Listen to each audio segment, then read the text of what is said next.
মহালয়ার শুভেচ্ছা জানিয়ে সবাইকে একটা ভিডিও স্টার্ট করলাম। দেবীপক্ষ পড়ে গেল বাবা। কলকাতায় তো একদম কালকে দেখলাম প্যান্ডেল হপিং করতে বেরিয়েছে, এদিক ওদিক প্রচুর ঠাকুর আসছে। সকালবেলা একটু তর্পণে বেরিয়েছিলাম, তো আজকে এখন ভিডিও করছি 3:30। এখন আবার একটু কলকাতা চড়তে বেরোবো, ছেলেমেয়েরা যাবে না কেউ, আমি আর বর বাইক নিয়ে কলকাতা চড়তে বেরোবো, ভিড়টাকে উপভোগ করতে বেরোবো। তো সেই বেরোনোর আগে একটু সেজে গুজে তোমাদের সামনে আসলাম, এখনও ড্রেসটা পরিনি। তো ভিডিওটা করব মৌকে নিয়ে। তো ক্রিয়েশন অফ মৌ সবাই জানো কোচবিহারে থাকে, আমাদের পিয়াদেরই কাছাকাছি কোচবিহারে থাকে। দীর্ঘদিন ধরে সে তার বাচ্চার বাচ্চার ট্রিটমেন্টের জন্য সে কলকাতাতে আছে। তো রিসেন্ট সে কলকাতা ছেড়ে আবার বাড়িতে গেল। আগেরবার পুজোয় মৌ এখানেই ছিল, এবার সে বাড়ির দিকে গেল এবং যাতায়াতের জার্নিতে তার সাথে এমন কিছু ঘটনা হয়েছে যার জন্য সে ভিউয়ারদের চরম খারাপ নেগেটিভ কমেন্টের মুখে পড়েছে।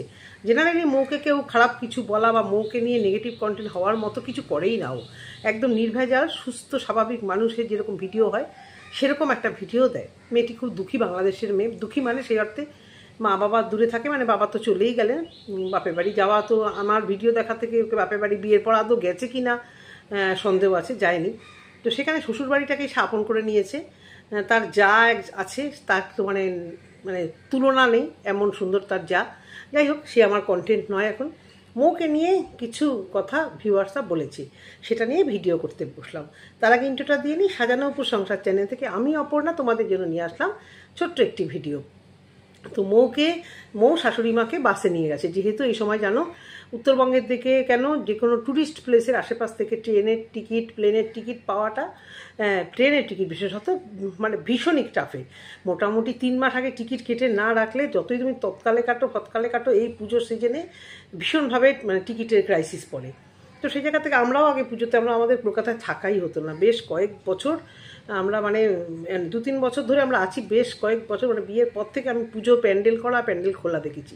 এখন ছেলেমেয়েরা বড় হয়েছে, বিশেষত ছেলে বলে আমি আর যাচ্ছি না, মেয়েও বলে আমি এখন বন্ধুদের সাথে ঘুরবো, কখনো ঠাকুর দেখতে পারি না। তো সেরকম যেরকম আমাদের মতো বহু পাবলিক আছে যারা প্রপার কলকাতার লোকজন, ঠিকই কলকাতা ছেড়ে পালিয়ে যায়। ভিড়ভাট্টা, নিজেদের গাড়ি গ্যারেজ থেকে বার করা যায় না, রাস্তাঘাটে নো এন্ট্রি বা জ্যাম, বা আমাদের বড়েরা যেরকম একেবারেই ছুটি ছাটা পায় না।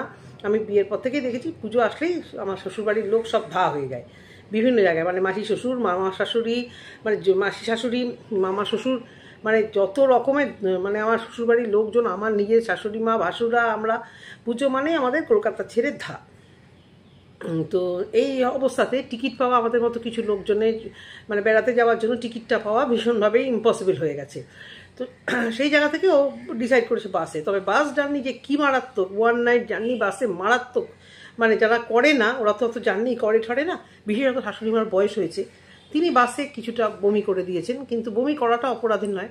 কিন্তু তার হয়তো আনিজ থেকে লজ্জা থেকে এসেছে, সে কিন্তু বমিটা করে স্বীকার করেনি। বারবারই বলছিল যে কে বমি করেছো। উনি কিছুতেই স্বীকার করেনি। আর কিছু না, উনি লজ্জার জন্য, প্লাস ওরা আমাকে দেখে আমার মনে হয় উনি তো ডিফেন্ড আপ, উনি আমার মনে হয় একটু মেন্টালি একটু ডিসব্যালেন্স আছে। ওনার অ্যাটিটিউড বা তাকানো, যে আই কন্ট্যাক্টটা নেই, সেই সব দিকে আমার একটু মনে হয়, নাও হতে পারে। তো উনি ভয়ে হোক লজ্জায় হোক কিছুতেই স্বীকার করছিল না অত সুন্দর বাস আমি বলবো। তো সেই জায়গা থেকে মৌ বলেছে যে মা উনি বমি করে ফেলেছিলেন। ওর ভিডিওটা আজকে ভিডিওর আগের ভিডিওতে, আজকে তো পৌঁছে গেছে। তো সেই জায়গা থেকে যে মা তুমি কেন স্বীকার করোনি, বমি করেছো বা যাই করেছো, সেটাও ভিডিওতে বলেছে যে মা যদি আগে স্বীকার করতো তাহলে ওই বমি না মৌদের পরিষ্কার করতে হতো, না আমাদের খারাপ কথা শুনতে হতো। ডেফিনেটলি বাসের হেল্পার, ড্রাইভার খুবই বাজে বাজে কথা বলেছে। তো সেই জায়গা থেকে মৌ আজকেও ক্লিয়ার করতে এলো যে উনি আগে বললে এতটা হতো না। বারবার ড্রাইভার, কন্ট্রাক্টর সবাই বলেছে যে কে বমি করেছেন বলবেন, তো উনি বলেননি। তারপর যখন সিসি ক্যামেরায় দেখা গেছে উনি করেছেন, তখন ওরা খুব অফেন্সিভ কথাবার্তা বলেছে যে আপনি বয়স্ক মানুষ, এই বয়সে এত মিথ্যে কথা কেন বলেন। এবার ওনার শাশুড়ি মায়ের ঝাড়টা ডেফিনেটলি ছেলে বউকে ঝাড় খেতে হয়েছে, ওদেরকে পরিষ্কার করতে হয়েছে। মৌ নিজের পেটিকোট আর মায়ের শাড়ি দিয়ে পরিষ্কার করেছে। এগুলো একটা হ্যারাসমেন্ট। যাই হোক, মৌ যথেষ্ট দায়িত্বশীল।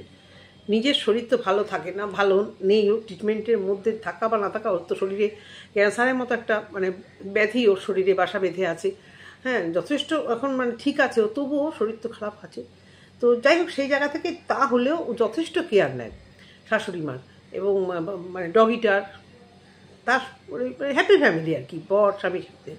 কিন্তু এই যে কথাটাও বলে ফেলেছে বাসের মধ্যে, এই যে ঘটনাটা ঘটে ফেলেছে, ঘটনাটা সবাই মিলে তখন মৌকে মানে দেঝাড়, মানে যথেষ্ট ভিউয়াররা যে তুমি তোমার মাকে, শাশুড়ি মাকে কষ্ট দিয়ে নিয়ে গেছো, এত জার্নি করাচ্ছ, বসিয়ে বসিয়ে নিয়ে গেছো, নিজেরা ওপরে শুয়ে শুয়ে গেছো, শাশুড়ি মেয়েকে বসিয়ে নিয়ে গেছো, কিন্তু ও কিন্তু বসায়নি, ও পরপর দুটো সিট নিয়েছিল, উনি কিন্তু আরামসে শুয়ে বসেই যেতে পারতেন।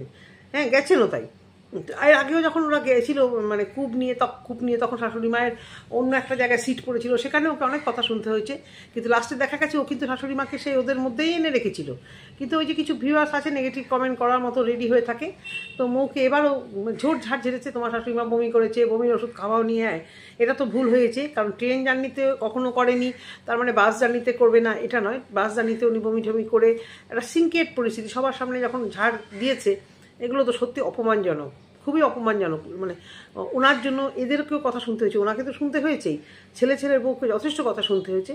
তো সেই জায়গা থেকে মৌয়ের তো দোষ কোথাও না, মৌ এটাই ভিডিওতে বলেছে যে উনি যদি আগে স্বীকার করতেন, এটা তো একদম অতীব বাস্তব কথা। এবং মৌ এটাও বলেছে যে আমার যদি নিজের মা হতো আমি এই জিনিসটাই বলতাম, যে তোমাকে যখন বলা হয়েছে তুমি আগে কেন সেটা স্বীকার করোনি, তুমি পরে সেই তো তুমি ধরা পড়লে সিসি ক্যামেরায়। কিন্তু এইটা সামান্য একটা জিনিস উনি আগে স্বীকার করতে চাইনি, ওনার দিকটাও রাইট, ওনার বয়স হয়েছে, উনি হয়তো একটা মানে আতঙ্কে যে এত ভালো বাসে আমি বমি করে ফেলেছি আমি সেটা বলবো, সেই জায়গা থেকে উনি কন্টিনিউয়াস না ডিনাই করে গেছে। কিন্তু ভিউয়ার্সরা ওই যে মৌকে তো ছাড়ার পাত্র নয়, শাশুড়ি মাকে যত্ন নেওয়া না মানে ওর সমস্ত কিছু বার হয়ে এসেছে। তোমরা আরামে গেছো, ওনাকে খাইয়ে দাইয়ে গুতিয়ে, হ্যাঁ এটা ঠিক করেছে। ওরা দুপুরবেলা দেখলাম বেশ অনেক কিছু খাওয়া দাওয়া করেছে, যেটা ওদের ঠিক হয়নি, ওষুধটা খাওয়ানো উচিত ছিল, একটু রেস্ট নেওয়া উচিত ছিল। আর মৌয়ের সব থেকে অবাক লাগে ওই জামাটা মৌ আগে পরেছে, তা সেই জামা ধুয়ে পরতে হবে, সেই জামাটাকেই আবার মানে ধুয়েই পরতে হবে, যাওয়ার দিন ওই ধুয়ে শুকিয়ে তারপর পরতে হবে। ভালো কথা, অতগুলো গাছ যারা কলকাতায় পার্মানেন্ট আসছে, মানে আসছে যাচ্ছে ট্রিটমেন্টের পরে চলে যাবে, এই পিয়াকেও দেখলাম ফ্ল্যাটে যেতে না যেতে 14 ঘন্টা গাছ, আমি বুঝে পাই না এত গাছ কিসের লাগে বলে। মানে এত জিনিস মানে প্রয়োজনের অতিরিক্ত জিনিস কিনে তারপরে সেই গাছগুলোকে নিয়ে টানা হেঁচড়া যাওয়ার দিন প্রতিবারই যায়, সেই গাছগুলোকে ছাদে দিয়ে যায়। কেন যে এত গাছ কেন মো আমি তো বুঝে পাই না, কিসের দরকার? তোমরা এখানে কলকাতায় ট্রিটমেন্টে এসছো, এখানে তোমাদের বাড়ি নয়, যেটুকু তোমাদের নিড মানে একটা মানুষের সংসার চলতে গেলে ঠিক যেটুকু প্রয়োজন সেটুকু তোমাদের দরকার। কিছুদিন আগে দেখছিলাম দোনোমনো করছিল যে ছেড়ে চলে যাবো কিনা, কারণ কলকাতার ট্রিটমেন্টটা হতে এরপরে যে মানে চেক আপটা সেটা অনেকটাই দেরি, সেখানে শুধু এখানে ভাড়া গুনছি, তারপরে যেতে গেলে আবার ফ্রিজ খাট ফাট এগুলো নিয়ে যেতে হবে, কীরকম কী ভাড়া লাগবে ওর মায়া লাগছে। কিন্তু নিয়ে যেতে গেলে যা খাজনা লাগবে তার মানে খাজনার চেয়ে বাজনা বেশি হয়ে যাবে। কলকাতা থেকে জিনিস টেনে নিয়ে টিভি ফ্রিজ আর আলমারি তারপরে খাট ওইসবগুলো টেনে নিয়ে কেউ যায় এখান থেকে কলকাতা থেকে? হ্যাঁ, যাদের অফিসে শিফট করা যে পার্মানেন্ট এখন চলে এলো, অনেক দিন ধরে থাকলো, সেখানে একটা আলাদা কথা, এদের তো কোনো থিতু কিছু নেই। তো যাই হোক সেটা পরের কথা, কী নেবে না নেবে, কবে কী যাবে না যাবে। এবছর পুজোটা ওরা ওদের পাড়ার পুজোতেই কাটাতে চেয়েছে, সেই জায়গা থেকে সব ঠিক আছে। শাশুড়ি মাকে নিয়ে গেছে, তো ওনাকে তো জিজ্ঞেস করে উনি পারবে কি না, বা ওনার ইচ্ছা মতোই তো ওরা করেছে না, ভিউয়ার্সদের তো বলতেই হবে। আর এইটা তো সত্যি খারাপভাবে মৌদের যখন বলেছে, মৌদেরও তো লজ্জাজনক কথা, মৌ সেখানে শাশুড়ি মাকে অযত্ন করে না, এই কথাগুলো কোথা থেকে আসলো আমি কিছু বুঝে পাই না। ওর এই নিয়ে যাওয়ার সাথে, কারণ আমি দেখেছি যথেষ্ট টেক কেয়ার নেয়, ও নিজেই অসুস্থ হয়ে পড়ে থাকে অর্ধেক দিন। কলকাতায় এসে তো কোনো রোগ ওর পিছন চাললো না, ডেঙ্গু থেকে জ্বর এই থেকে সেই থেকে তো প্রায়ই তো পড়ে থাকতো, কল্লো মাঝে মাঝে শরীর খারাপ হয়ে পড়তো। একটা ফ্যামিলিতে একে অপরকে দেখবে, এবং সেইভাবে দেখে বলেই শাশুড়ি মা কিন্তু ওর কাছে থাকে। ছোটো ছেলের বউয়ের কাছে কিন্তু মানে নিতে চেয়েছিল কি অশান্তি করে, কিন্তু ফিরেও কিন্তু যায়নি, শাশুড়ি মা ফিরেও কিন্তু ছোটো ছেলের কাছে যেতেও চায়নি। উনি এখানে কমফোর্ট ফিল করে বড় বৌমার কাছে। আরে ভাই, এক জায়গায় দুটো বাসন লাগলে ঠোকাঠুকি হবে না?